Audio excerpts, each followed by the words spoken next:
Hi, everybody. I'm Jason. I'm Caden. I'm Jaden. And we are the Yahoo and the Torah channel, and we are missing Eli because he does not get up out of bed. And I cannot get him out of bed, so I'm throwing him completely under the bus. So anytime you do not hear Eli, that dude gets up, sits on the side of the bed, and will not come out. But we love him, and we love you guys very much. Oh, Eli's here. Hey, buddy. How you doing?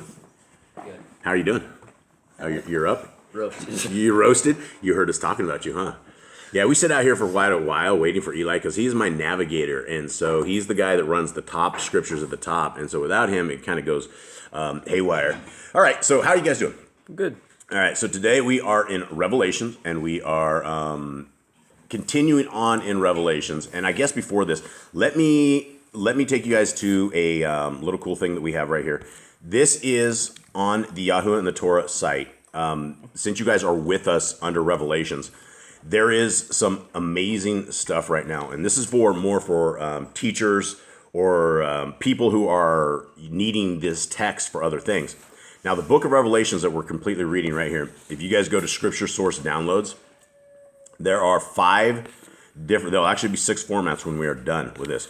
Right here, what you see, this is how we have the Open Source Bible Project. And if you look... 6 versions of it right now, and then the 7th will be the WordPress plugin that we have. And so this is the book of Revelation, and what you guys are reading right now is the one on the WordPress plugin that we're going to be reading here. And if you want this, the most popular version of this is this PDF. Where is the PDF right there? There it is right there, Revelation PDF. And that is the most popular version. But if you have a Kindle or you have an book reader of any kind whatsoever, the EPUB is awesome. It's super quick. And these things are all available absolutely free of charge, yahooandthetorah.net. And they are there for you guys. All right, so now let us begin. And this is an interesting chapter. I think this is the future, but it reads like things that we've already seen in the past. And so let's see if we can get our minds around this and figure this out and see exactly what it's talking about. Okay. And a great sign was seen in the Shamayim, a woman clad with the sun, with the moon under her feet, and on her head a crown of 12 stars. Okay. Let's start with this. So I think the 12 stars represent the 12 tribes. Right. I think. Okay. The question, the woman is, well, what I think the woman is the mother of Messiah, right? I believe the mother of Messiah because it starts coming down in here, and it seems like this is all about Messiah. So we have 12 stars around her head as the crowns. We also have the moon under her feet, and she's clad with the sun. So I'm guessing that she's like super bright, like you're not going to be able to see her is what it looks like. And maybe some kind of metaphor. It could always. I mean, this whole thing is metaphorific for sure.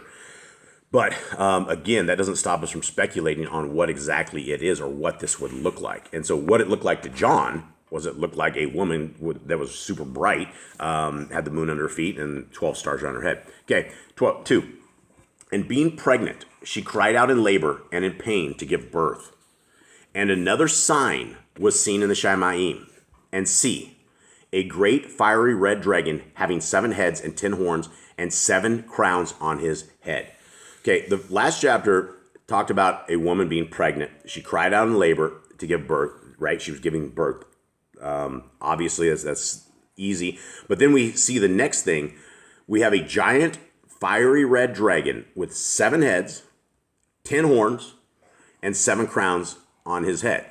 Now, what do you guys make of that? If this guy has 7 heads and 10 horns, does one head have 10 horns, or does the 7 heads have 1 horn each? And I think each has a horn. I don't think one horn has all the horns. One head doesn't have all the horns. Yeah, I think each head has a horn. But if he has 7 heads and only 10 horns, there's gonna be some mismatch. There's probably gonna be a main head. I'm thinking.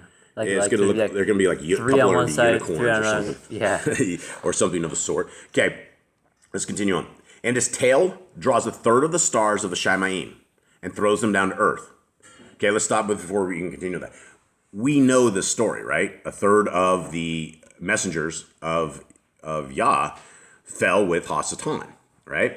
And so let's speculate a little bit on this because we believe that this has already happened, that the war, that the dragon has already been, that Hasatan has already been tossed out of the Shamayim. Is everyone with me or not? I feel like he comes back all the time and talks to y'all.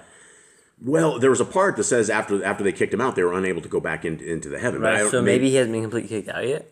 I don't know. That's the thing. Is are we in the past or are we in the future? I feel like this is all in the Shamayim stuff. Right, but would that be in the past or would that be in the future is the question. Because even though it's in the Shamayim, we don't know. We do know of the war. We do know of all of this stuff. So let's continue on and see if we can figure this out. 5. And she bore a male child who was to shepherd all nations with a rod of iron. And her child was caught away to Elohim and to his throne. Okay? Okay, so That's sounds clearly like Yehoshua. Right. That's clear. I mean, that's why I said the woman sounds like Miriam or sounds like Mary, right? And what does it mean that is going to shepherd the nations with a rod of iron? Messiah came down and he was peaceable for most of the time. There was only a couple incidents that we had where he wasn't exactly, flipping tables over and grabbing horsewhips and things. That wasn't exactly peaceable. But what does that mean? It's going to shepherd all the nations with a rod of iron.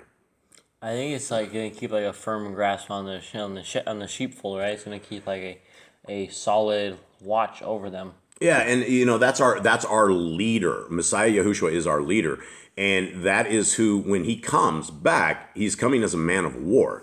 He's not coming as the peacekeeper. It will be peaceable for people that are in Torah, that are keeping the laws. And it's not going to be peaceable, but it will be less of a challenge than if you are not. Okay, so again, now let's speculate, because we didn't know if this is in the past or in the future, but now you know that this woman had a baby, right? And she bore a male child. And so this would lead us to believe that this part was in the past, right? Right. Jade, yes or no? Anyone else? Eli, your head down. Did you go back to bed on me? No. Okay, thanks a lot. All right, 6. And the woman fled into the wilderness, where she had a place prepared by Elohim to be nourished there 1,260 days. Okay, anyone remember this number? It's 1,000. It's about 3. For almost 4 years. Okay. Where have we heard this exact That's number? for the prophets. The chapter before this. The prophets chapter that before this. 42 months. Yeah, so they are 3.5 years. So when we're trying to figure out if this is in the past or in the future, we know Messiah already came, so that has to be in the past. But then we don't know anything about the woman fleeing into the wilderness. What did that mean? We don't have any account of Miriam ever fleeing into the wilderness, so perhaps that is something in the future. We don't know exactly what this is. And again, like Brother Glenn says, there's a lot of metaphors here, and so we'll just kick this out. So anyway, this is the exact same time that the prophets, those two guys who are out breathing fire, are talking to people. Okay, and there came to be fighting in the Shamayim. Michael and his messengers fought against the dragon, and the dragon and his messengers fought. But they were not strong enough, nor was a place found for them in the Shamayim any longer. That's the Shamayim. Right, they're kicked out. But again, is this the future or is this the past? I think it's past. You think this is all the past? I think it's I think they don't. Nicole, you think it's all the past? I do. Okay. I don't think they're quite kicked out yet. You don't think everyone's kicked out of the Shamayim? I don't think. I think Hassan talks to Yahuwah. Comes back and talks to him. Maybe he does, but do you think all the rest of them do? There's other accounts. Eli, what are the other accounts where the messengers are unable to go back up there because they've been tossed out? Do you remember? Well, I mean, we had it right with Jacob's thing, like they were unable to go. That was Targum. We don't know if that's. Yeah, that's Targums. We don't know if that's true or not, or if that's Jewish folklore. Okay, so let's continue on. But they were not strong enough, nor was any place found for them in the Shamayim any longer. And the great dragon was thrown out, the serpent of old, called the devil and Satan, who leads all the world astray. He was thrown to the earth, and his messengers were thrown out with him. So it sounds like the past. Stuff in the past, right? Yeah. So, like Isaiah talked about. Right, but at the same time, we have things like the thing about his mother being chased into the wilderness and things like that. That's stuff we don't know. This is going to be hard to grasp. Was she still been alive during the time of 70 AD? Hold on, guys. All right, sorry for that, everyone. That's 10 pit bulls that live here. All right, thoughts on this? We know. Yeah, my question was Mary alive during the day in like 70 AD when Judah got destroyed? I do not know. I mean, She would have been really old. I know, maybe she ran into the wilderness. Maybe she did. I mean, she could have been around 20 years old when she had Messiah, and that would have only been 7 years. She would have been maybe 90. But I think the thing about him attacking the woman was that he was trying to stop the Messiah from being born, or attacking. I think him. it was a spiritual battle. I think over a physical one. I think this is all spiritual. Yeah, this is all a spiritual thing that happened in the past. All right, so we got a couple of folks think it's in the past. I honestly think it's got to be like a mix of the current and future and past. I don't know. All right, 10. And I heard a loud voice in the saying in the Shamaim, now have come the deliverance and the power and the reign of our Elohim and the authority of his Mashiach.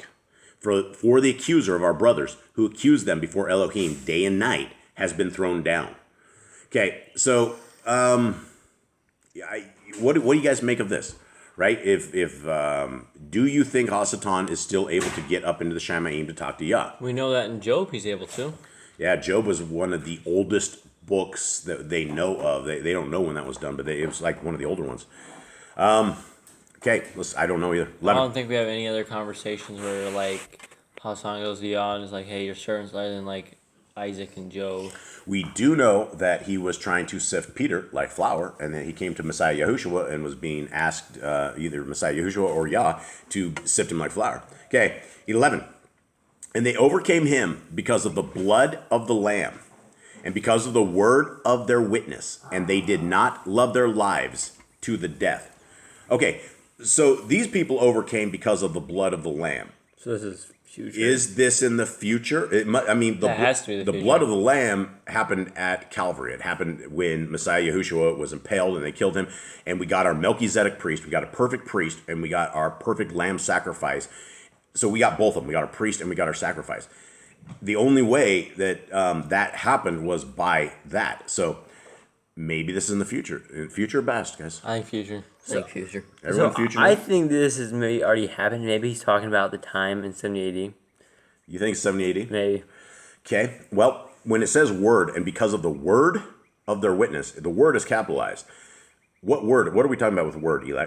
Yahushua or the Torah. Yeah, well, yeah, and I mean, the Yahushua walked the Torah perfectly. And so if you want to look at the word made flesh, that was the word made flesh. But that is not Yahuwah made flesh. That is not what that says. And so there's no such thing as the Trinity. The Trinity is not, it's a doctrine of demons, unfortunately. 12. Because of this, rejoice, O Shamaim, and you who dwell in them. Woe to the earth and the sea, because the devil has come down to you, having great wrath, knowing that he has little time. Okay? So future then. You think this future? This is a little time. I think he's time a little step. Well, compared to Yah's time, we know that a day is 1,000 years for us, right? For him. But so he doesn't have 1,000 years left. I mean, who knows what this time is? But the point is that the devil is coming down with great anger, and he's got the game on, right? He's ready for action. Okay, 13. And when the dragon saw that he had been thrown to the earth, he persecuted the woman who gave birth to the male child. Okay, again, are we simply in metaphors? Because here we go back to something that if this was in the future, what are we talking about here? Is he able to persecute the mother of our Messiah, or are we talking about something else? Because if this is was Miriam persecuted to this degree? You know, it almost sounds like Hagar that was shipped off into the bushes. And anyone have anything? I don't know. This is a very confusing chapter. Yeah, absolutely. We don't know. This is back, time, forward, or anything like that. We're just simply reading it with you guys. And if you guys have ideas out there, and everybody has lots and lots and lots of ideas out there, so put your guys' thoughts in the comments. Let's see what you guys have to think about this. 14. And the woman was given 2 wings of a great eagle to fly into the wilderness to her place, where she is nourished for a time and times and half a time from the presence of the serpent. Okay? Again, This has to be metaphorical. well, yeah, so, wings of the eagle, she was able to escape, right? And find her place in the wilderness. But what are we talking about here, right? Are we talking in the future, or are we talking in the past? Because we don't know. We don't have any more scriptures on the life of Messiah Yahushua and his mother and his stepdad, or not stepdad, but I guess his dad, but it wasn't his biological dad. Okay, 15. And out of his mouth the serpent spewed water like a river after the woman, to cause her to be swept away by the river. And the earth helped the woman. And the earth opened its mouth and swallowed up the river, which the dragon had spewed out of his mouth. I don't know if we're doing any kind of justice to this So book. maybe the woman is like Yah's people. So that's a straight example. Well, it said from the woman that our king came, right? It could definitely be people. I mean, there's people will have a ton of speculation on all of this stuff, and as we do. 17. And and the dragon was enraged with the woman, and he went to fight with the remnant of her seed, those guarding the commandments of Yahuwah and possessing the witness of Yahushua HaMashiach. All right. Well, that's the only verse in this entire chapter that I could probably explain to you guys what this means. And even if we take away nothing else from this and we don't understand anything else out of this, this is it. Who is the seed of... Who's the brother and sister of Messiah Yahushua? Who would be the seed? Those who do the will and keep the commandments of Yahuwah. Yeah, those who do the will and keep the commandments of our Creator. And that's what it says right here. The dragon was enraged with the woman, and he went to fight with the remnant of her seed. That would be us. That would be the Torah keepers. Anybody who is keeping the laws, statutes, and commandments of our Creator is a brother and sister of Messiah Yahushua and is a son of Elohim. And so that is our enemy. And that is the enemy who is going to be coming at us hardcore. And there's two qualifications of the people who are literally saved. And people don't get this. Nobody cares about any of this stuff. It says right there, those guarding the commands of Yahuwah. Right? When you take the laws, statutes, and commandments of our Creator and you toss them in the ditch, you toss them on the tree, or they don't apply to your life, you are not guarding the commands of Yahuwah. The only good news that you may have out of this is that for a brief moment in time is that you will not be persecuted like those who keep the law, statutes, and commands. It appears that those who keep the law, statutes, and commands of our Creator become enemy number 2, because number 3, because enemy number 1 is Yah, enemy number 2 is Yahushua, and then the seed of the remnant is us. And also it says the second thing about those who are saved are those who possess the witness of Yahushua HaMashiach. If you deny the Son, you will be denying the Father. If you deny the Father, you're denying the Son. Same thing, but they're not a Trinity. We're not talking a Trinity of that kind of thing. So, does anyone have anything on this? No, not really. I mean, I think that the woman he was attacking, I think this is your Hassan attacking Yahuwah's people, and then he's attacking his people in the future as well. Yeah. I think the woman was like something that started like these things, like the witness in that, and then she continued the people, like these are we are the seed of the people that kept and have witness. Yeah, and that woman could all be spiritual. I mean, everything we're talking about here could be something spiritual that we absolutely do not understand. And you will have people that will devote entire years and times to trying to figure this stuff out. But what we can do is we can take and we can put it to notes, and when we see these things coming to pass, then we know where we are at in a timeline. Until then, it's only going to be speculation because nobody knows the time or date. Yah only knows. And, I think the world has a long ways to go as far as evil goes. I think the evil people are rising up, and I think it's going to become like a rebel hellhole here on this earth, and it's going to get far worse than anything we've ever seen, and the evil is going to just become springing forth further than what we see. But what we need to do right now is we need to keep the laws, statutes, and commandments of our Creator. Those are the people who are saved. And you don't, even if you have Hasatan and the dragon and all these people that are sitting here fighting you because you're keeping the laws, statutes, and commands, that's a good thing. Look, our Creator will save us. Our Creator has the power to save us. He will interfere and He will intervene and He will come into the acts of darkness and He will save His people. It's happened throughout all of Scriptures. We have personal miracles that are endless, that have happened and have followed me pretty much all my life, that have followed me now. Supernatural things that happen here and around our farm, supernatural things that happen in and around that you cannot explain. Things, fires burning, raging out of control and stopping in the middle of dry grass, just out of nowhere. So you will see more miracles from our Creator who will save you and has the power to save you and has the messengers to save you, but you got to be loyal. And if you are not obeying and have obedience to our Creator, that's not loyalty. That's disrespect and that's unloyal. And Messiah Yahushua says he will tell you to depart from him, you who work Torah-lessness. Okay, everybody, I think that's good. We will see you guys tomorrow. We hope you have a wonderful day, and we are out. All right. Shalom.